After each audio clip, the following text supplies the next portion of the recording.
Grazie.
Abra sua Bíblia, por favor, irmãos. Evangelho de Lucas, capítulo 21. Evangelho de Lucas, capítulo 21. Amém. Quem trouxe Bíblia aí, por favor? Deixa eu ver sua Bíblia, se é melhor do que a minha, se é maior, se é menor. Estende a sua mão aí, deixa eu ver sua Bíblia. Fique com a sua mão levantada, com sua Bíblia na mão ainda. Aleluia. Deixa eu ver bem aqui. Vê se tem alguém do seu lado sem Bíblia. E aí você vai dividir a Bíblia com ele. E se ele já for crente, você já sabe o que vai perguntar a ele, né? Você já sabe o que é que vai perguntar para ele. Seu irmão, cadê sua Bíblia, meu irmão? Amém. Glória a Deus. Apenas 4 versículos. Aleluia. Deus tem ministrado uma palavra nesse texto em meu coração. Irmãos, Deus é bom. E a sua fidelidade dura para sempre. Ele é o motivo de nós estarmos aqui. Grande situação é que Jesus, Ele quer que cada um de nós, Lucas, tenha uma coroa. Mas para a gente ter uma coroa de ouro, Jesus precisou de ter uma coroa de espinhos. Para que eu e você tenhamos uma coroa de ouro, Ele precisou de ter uma coroa de espinhos. Para que eu e você pudéssemos ter vida, Ele precisou de provar a nossa morte. Não dá para sermos ingratos. Que nós possamos levar a mensagem da cruz até o dia que Ele volte, e nós o veremos como Ele é. E João tem uma palavra que ele diz assim: por enquanto nós somos filhos de Deus, mas ainda não foi manifestado o que ainda veremos de ser. Eu não sei o que é que a gente pode ser além de filhos, mas tem algo ainda além. Ainda não foi manifestado o que haveremos de ser. Então não dá para olhar para trás, não dá para ficar parado. Amém. Quem achou diz achei. Vamos ler essa palavra. Lucas 21. Jesus olhou e viu os ricos colocando suas contribuições nas caixas de ofertas. Viu também uma viúva pobre colocar ali 2 pequeninas moedas de cobre. E disse: afirmo-lhes que esta viúva pobre colocou mais do que todos os outros. Todos esses deram do que lhes sobrava, mas ela, da sua pobreza, deu tudo o que possuía para viver. Amém? Queridos, não vou falar de oferta hoje. Não vou falar de dinheiro, mas vou falar de oferta. Vou falar nessa noite do que Deus tem me chamado a atenção. Embora esse texto fale exatamente de moedas, de ofertas na sua literalidade, ele abrange várias situações da nossa vida. Porque quando uma oferta era levada no altar, no Antigo Testamento, existiam sacrifícios diversos: holocausto, sacrifício de comunhão, sacrifício pela culpa, sacrifício de gratidão. Existia uma geração de sacrifícios. Só que, seja qual fosse a simbologia, o significado do sacrifício, uma coisa era certa: o sacrifício simbolizava ou substituía aquele que estava sacrificando. Então eu quero dizer, por uma ressalva, dizer uma coisa para você: não quero falar sobre dinheiro. Por quê? Porque se você não pode ser de Deus, muito menos o seu dinheiro.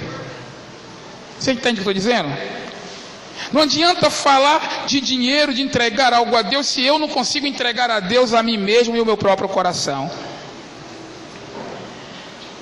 Esse texto, irmãos, ele é narrado nos 2 evangelhos sinóticos de Marcos, capítulo 12, verso 41 a 44, e aqui Lucas, no capítulo 21. São os 2 evangelistas que acham importante narrar esse fato na vida de Jesus. Interessante que muita gente tem esse fato como uma parábola, mas quando você vai fazer uma pesquisa em Marcos e Mateus, não se trata praticamente de uma parábola. Eu tenho visto muito falar sobre a parábola da viúva pobre, né, da oferta e tal, mas quando você vai lá, ele começa apenas dizendo que Jesus estava sentado e que o evento aconteceu. Tá certo? Precisamos entender nesta noite o que leva Jesus a contar essa parábola. Quais são os contextos que estão envolvidos aqui? E interessante que tanto em Lucas e em Mateus o contexto é o mesmo. O contexto fala de os fariseus, os escribas, que estavam com algumas discussões, tentando pegar Jesus em algumas coisas, e eles falam sobre o imposto de César, falam sobre a ressurreição, falam sobre, e Jesus faz uma pergunta, de quem Jesus, porque chamam o filho do homem de filho de Davi? E aí eles ficam embolados ali, e Jesus no capítulo 20, no versículo 46, ele vai dizer assim, aliás, 45, estando todo o povo a ouvir Jesus, Jesus disse aos discípulos, tenham cuidado com os mestres da lei, com os escribas. Cuidado com os escribas, porque eles fazem questão de andar com roupas especiais e gostam muito de receber saudações na praça e de ocupar os lugares mais importantes nas sinagogas e os lugares de honra e nos banquetes. Eles devoram as casas das viúvas, com preceitos de grandes orações. Esses homens serão punidos com maior rigor. É isso que dá início a essa parábola.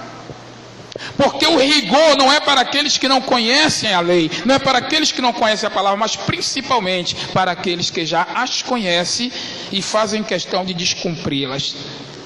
Para aqueles que já as conhecem e fazem questão de fazerem a coisa diferente. Para aqueles que querem viver um evangelicalismo apenas de aparência. Nós estamos falando de mestres da lei, de escribas. Escriba era uma profissão não remunerada.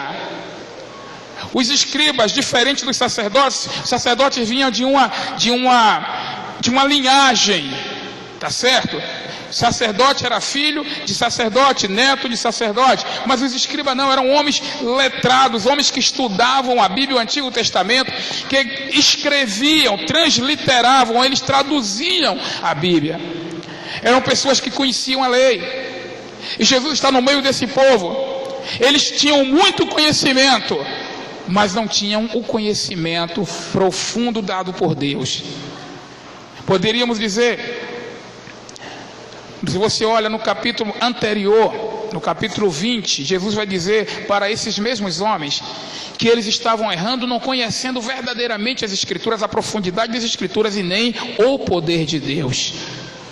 Queridos, fomos chamados aqui para o Senhor para conhecermos primeiro a Ele, andarmos com Ele, para nos entregarmos a Ele. Quem conhece a Jesus de verdade quer se entregar totalmente a Ele. Porque o conhece, porque sabe quem Ele é, porque sabe que pode confiar. Mas aqueles que ainda não conhecem Jesus verdadeiramente, ficam meio intimidados, ficam meio atemorizados. A palavra que quero trazer nessa noite, apresentada aqui por Marcos e por Lucas, é exatamente sobre a prioridade do reino. Prioridade, confiança. Quais lições podemos aprender aqui com aquela pobre viúva?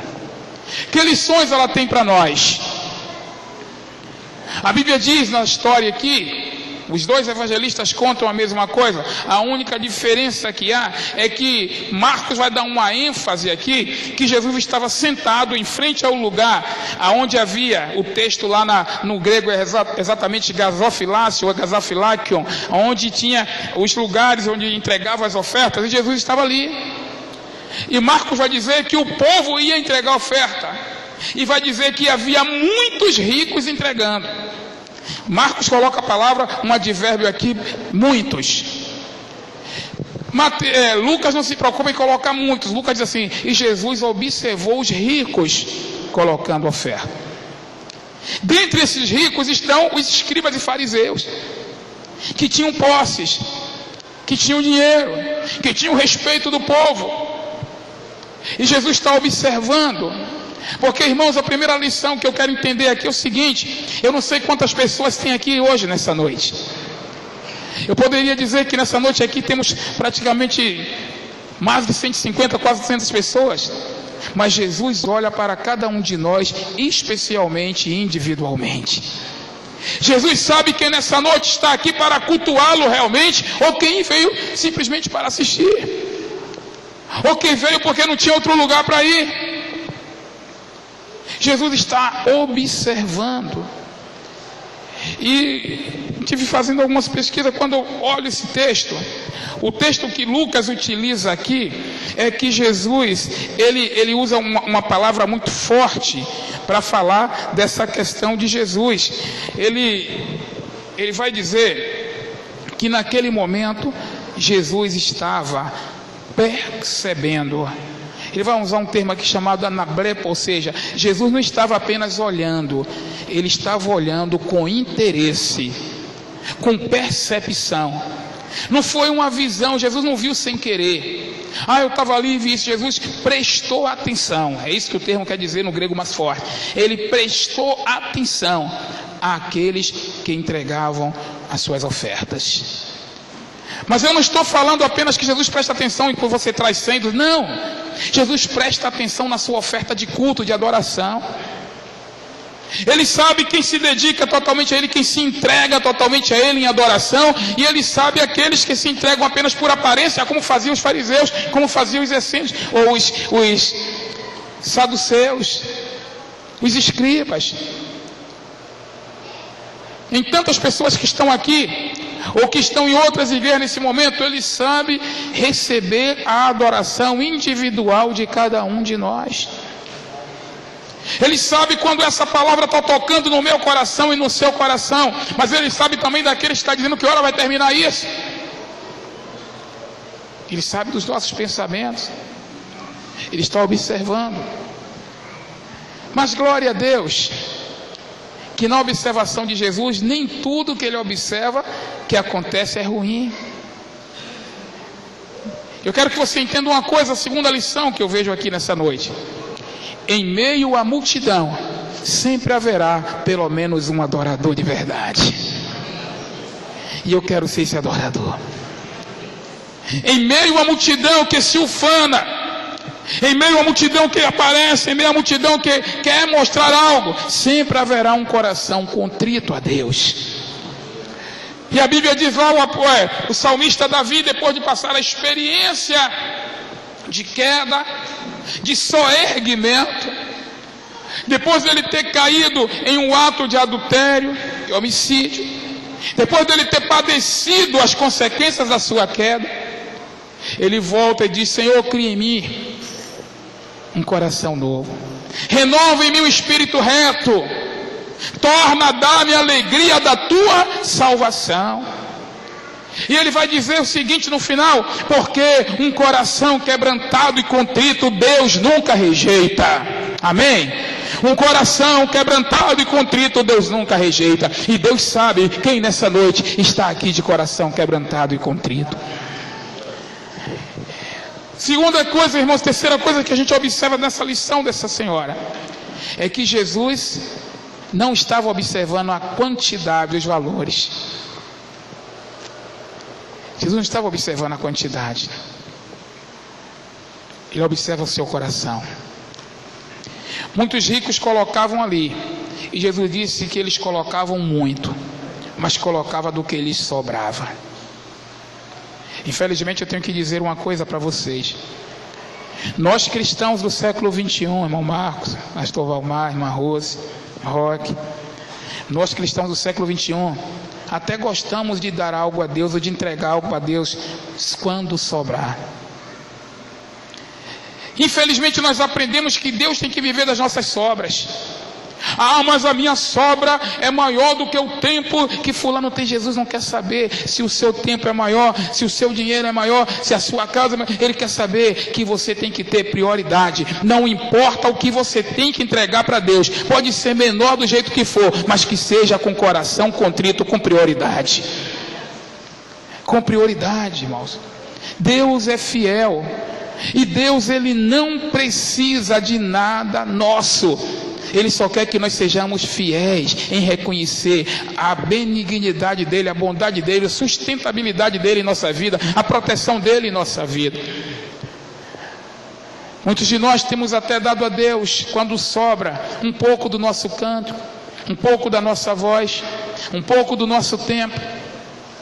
Estamos dando a Deus quando sobra um pouco da nossa atenção. Nós acostumamos tanto a dar a Deus aquilo que sobra, que nós já resolvemos tirar 6 dias da semana para nós e o domingo ser de Deus. Já notaram isso? Mas mesmo sendo de Deus, a gente ainda toma para a gente, porque a gente passa a tarde toda assistindo televisão, futebol, não sei o que, então a gente toma para nós ainda, então não é de Deus.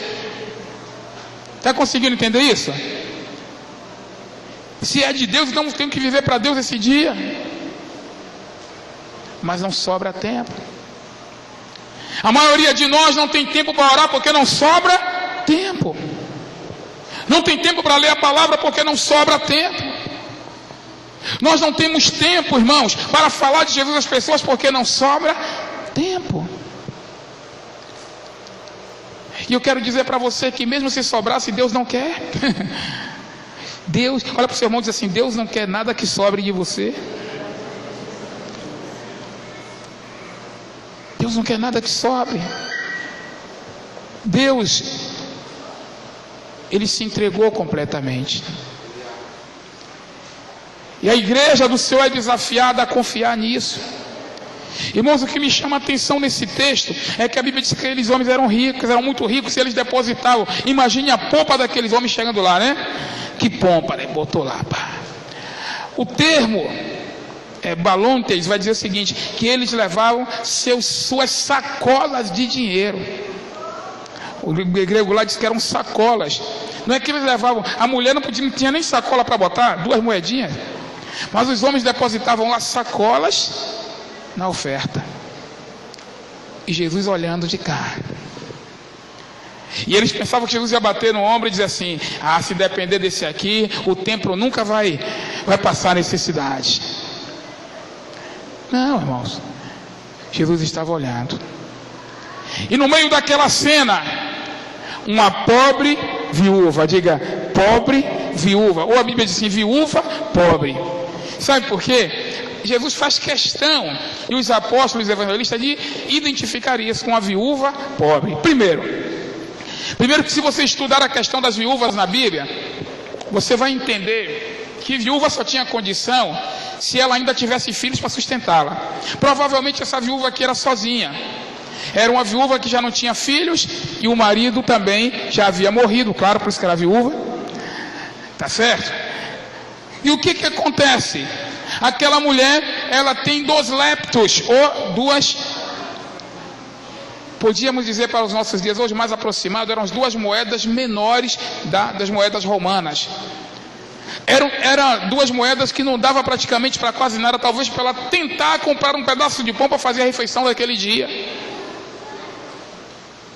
Mas uma hora que chega de se entregar, aquela mulher, assim como Maria, ela se joga para Jesus.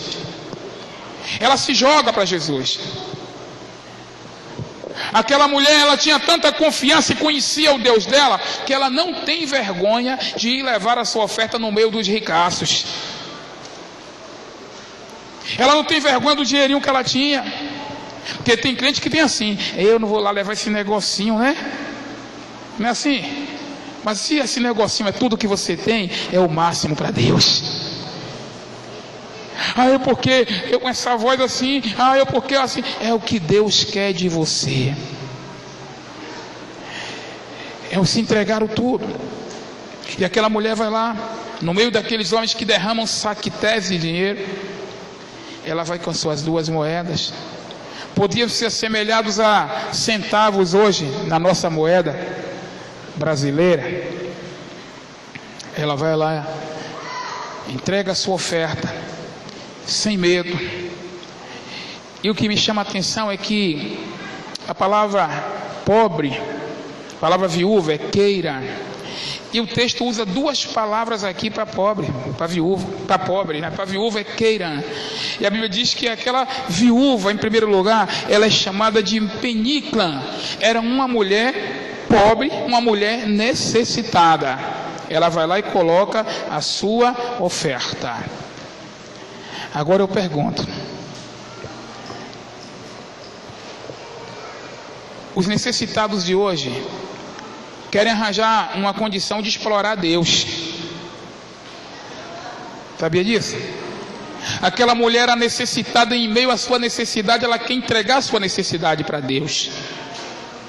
Ela confia no Deus que ela conhece. Beniclã, uma mulher necessitada. Segurem aí. Depois que aquela mulher entrega a oferta, Jesus chama os discípulos. E agora fez um nó na cabeça dos discípulos. E Jesus diz assim: olha, aquela viúva ali, pobre, deu mais do que todos. Só que o termo mais correto não é que ela deu mais do que todo mundo, é que juntando todos eles que haviam dado, o dela ainda era maior. Você entendeu agora? Juntando todos os ricos que entregaram, aquelas 2 moedas era maior do que todos eles. E os discípulos fizeram um nó na cabeça. Como é que é isso? Será que Jesus bateu a cabeça em algum lugar? Será que está com febre? Será que ele não está enxergando que aquela viúva só deu 2 moedinhas? Olha para o seu irmão e diz assim: é porque você não enxerga como Jesus enxerga. Você entendeu agora? A gente enxerga montante, Jesus enxerga a qualidade. A gente enxerga montante, Jesus enxerga motivação. Ah, mas fulano é que canta bem, tem que botar lá, porque ele quando canta, misericórdia, eu fico todo arrupiado, né? Mas Jesus olha lá dentro do coração. Jesus não olha quem toca melhor, quem canta melhor, quem dança melhor. Ele olha que você deu o seu tudo para Ele. É o seu tudo na mão dele, irmãos. É a motivação do seu coração. Porque quando nós fazemos algumas coisas simplesmente porque nós temos as nossas habilidades e tal, nós já recebemos a nossa recompensa. Os homens nos aplaudem, os homens nos ovacionam, os homens nos carregam, nos dão fama. Mas Jesus olha para a motivação do coração. Se qualquer coisa que eu faço para Deus, a motivação não é a glória dele, não vale de nada. Aquela mulher deposita as 2 moedas. E eu disse que o termo ali era Beniclã, tá certo? Grave essa palavra. Significa uma pessoa necessitada. É o primeiro termo que ele usa. Mas depois que a mulher entrega a oferta, a Bíblia diz que Jesus, ela entrega 2 leptos, né, 2 moedinhas. Mas aí o termo muda para pobre. O termo agora é pituquei. Jesus disse que aquela mulher tinha 2 moedas. Quando ela foi para o culto, segura aqui, irmãos. Tem muita gente hoje que está dando oferta grande para as igrejas, não tem? Não tem? Mas dizendo o seguinte: eu vou dar 1.000 que é para Deus me dar 10. Não é assim? Não, eu vou botar isso aqui, depositar, porque Deus vai me dar tanto, não é assim? É ou não é? E eu vou fazer prova de Deus, porque Deus vai ter que me dar. Então entrega, meu irmão. Tem gente que pensa que entregar é fazer troca, é fazer barganha com Deus. Você não precisa barganhar com Deus, porque tudo que Ele tem, Ele já te deu. Porque Deus, Ele não está vivendo de barganha, Ele simplesmente nos dá sem a gente merecer. A questão não é o quanto Deus vai me dar, a questão é o quanto eu posso me entregar a Ele. Aí o termo pito, quem Jesus usa agora, diz que aquela mulher, depois que entregou as 2 moedas, ela não era só pobre, ela agora se tornou uma mendiga, uma necessitada. Entendeu o que estou agora? Ah, pastor, ser crente assim também não. Mas eu posso garantir a você que ela conhecia o sustentador dela. Ela conhecia o sustentador dela. Aquela mulher não se preocupou em dizer: quanto é que eu, meu Deus, e agora a minha refeição mais tarde, né? Provavelmente então ela ia morrer de fome. A mulher tinha quantas moedas, irmãos? Quantas moedas? Quantas moedas? E se ela entregasse uma e deixasse a outra? Era pecado? Era pecado? Não. O dinheiro era dela. Você entendeu? Só que ela entendia o seguinte: que tudo antes de ser dela era de Deus. Mas deixa eu falar um pouquinho, deixa o dinheiro para o lado. Tem muita gente, irmão Marcos, que entrega a Deus só metade do talento que tem. Tem muita gente que quer servir a Deus aqui e com a outra parte da moeda servir o mundo. Sabia disso? Tem muita gente que quer dividir, isso aqui é de Deus, isso aqui é só para mim, eu faço o que eu quero. Aquela mulher não tinha esse entendimento. O entendimento dela é: tudo que eu tenho é de Deus, a minha vida é de Deus, o meu tempo é de Deus, os meus dons são de Deus, o meu talento é de Deus, tudo que eu tenho é do Senhor, eu coloco na mão do Senhor, porque Deus sabe o que fazer. Não dá, irmãos, para ficarmos em cima do muro, serve aqui, não sirvo para isso. Não, Jesus te chamou para se entregar de completo. Você já imaginou se Jesus dissesse para Deus: olha, Pai, eu vou morrer para esse pessoal, agora eu faço isso, mas não faço isso, vamos fazer um acordo aqui, olha, eu até vou ali, tomo uma chibatada, sofro, vou apanhar, mas esse negócio de morrer na cruz aí está fora, né? Está fora de moda, esse negócio não pode acontecer. A gente não pode ser salvo por metade, irmãos. A gente não pode ser salvo pela metade. Amém? Diga comigo. Uma metamorfose. Não, fale comigo. Uma metamorfose de lagarta para borboleta não acontece em um ato só. É um processo. Às vezes demora um pouco, mas nunca é pela metade. Você entendeu? Tem crente que quer ser transformado pela metade. Até aqui tá bom. Tem crente que não fala, mas diz assim: Deus já quer demais de mim, Deus já está exigindo muito. Deus não está exigindo muito, Ele está exigindo tudo. Deixa eu te dar uma notícia boa aqui: Deus não está exigindo muito, Ele exige tudo. Porque Ele deu tudo. Porque Ele se entregou de completo. Ele se entregou de completo. Há um hino antigo que diz assim: dá seu melhor para o mestre, dá sua força e vigor. Dá o seu melhor para o mestre. Qual é o seu melhor? Ah, pastor, o meu melhor é só isso aqui. Mas é o seu melhor? Não é a quantidade, é o seu melhor. É a qualidade. Amém? É a qualidade. É se entregar realmente, irmãos. Deus está treinando a sua igreja para isso.